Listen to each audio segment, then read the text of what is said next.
camera zooms in on the shimmering surface of a school swimming pool. Students are laughing, cheering, and pointing fingers. In the center, a quiet farm girl named Emily is gasping for air, her body thrashing in panic as bullies shove her deeper into the water. Everyone thought she was weak, just a shy girl from the farm. But when they pushed her into that pool, they didn't know they were about to unleash the one thing they should have feared most. The scene freezes on Emily's terrified face. A voice cuts in, low and powerful. This is not just a story about bullying, it's about finding the strength you didn't know you had. Watch what happens when a farm girl with a hidden gift stops running and finally fights back. Emily grew up far from the noise of the city. Her family's farm was a place of hard work and silence.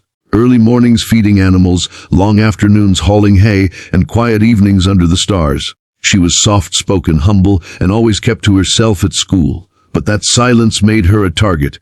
Every day in the hallways, whispers followed her like shadows. Country girl, hayseed, cowgirl freak. She carried books close to her chest, head down, pretending not to hear. Inside, it cut deep, but she never fought back. The worst of them all was Rachel, the queen bee of the school. Rachel didn't just bully Emily. She performed her cruelty like a show, making sure everyone laughed along. Her two sidekicks, Max and Jenna, followed her everywhere, turning insults into weapons. Emily's safe place was her grandmother's barn, where few people knew the truth. Emily's grandmother was once a martial arts master. She had trained in silence, teaching Emily discipline, focus and power since she was a child.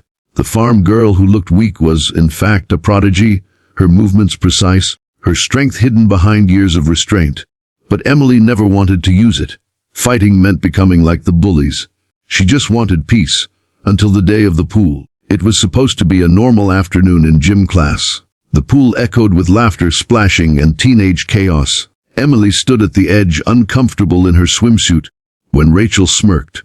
"Hey farm girl, let's see if you can swim like a pig in mud." Before Emily could react, Rachel shoved her hard. The water closed over her head. At first, panic gripped her chest. The voices above sounded muffled, like cruel laughter under glass. For a moment, she was the little girl who always stayed quiet, the weak one, the invisible one. But something inside her snapped. Her grandmother's voice echoed in her mind. "Strength is not in the noise of your voice, Emily. It's in the silence of your will. When the world pushes you under, rise." Emily's eyes opened. The panic faded. Her body stilled. And then, she rose from the water. Emily pulled herself out of the pool with calm precision, water streaming down her face. The bullies laughed louder, expecting her to cry, to run, to break. But when she stood tall, shoulders squared, there was no fear in her eyes, only fire. Rachel sneered. "What? Gonna cry? Farm girl." Emily took a step forward. "Not today." Rachel blinked, thrown off by the sudden defiance. But before she could respond, Emily moved, fast, controlled, a blur of technique. When Max lunged at her with a mocking shove, Emily sidestepped, grabbed his wrist, and twisted with perfect form. Max fell to the ground, groaning in shock. Jenna tried to push Emily from behind, but Emily spun, sweeping her leg just enough to send Jenna staggering into the benches. The laughter around the pool vanished. The crowd grew silent. Rachel, furious, charged forward. But Emily didn't strike in anger. She blocked every wild swing with flawless precision, her movements sharp but restrained, showing skill without cruelty. Finally, she pinned Rachel's arm with one smooth motion, holding her still, her voice steady but firm. "You think being loud makes you strong. Real strength is control. And right now, you have none." Rachel's eyes widened, fear replacing arrogance.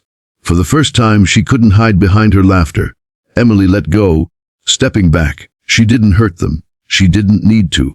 Her power wasn't about destruction, but about showing them that silence wasn't weakness. The students who had once laughed now looked at Emily with awe. Whispers spread through the crowd, but this time they weren't mocking. They were amazed. Emily walked past them, dripping water, head held high. For the first time, she didn't feel small. She didn't feel invisible. She felt free. Closing message: bullies feed on silence. But silence doesn't always mean weakness. Sometimes it hides a strength waiting for the right moment to rise. Emily's story isn't just about fighting back. It's about knowing who you are and never letting anyone define your worth. Remember, the quiet ones often have the loudest strength.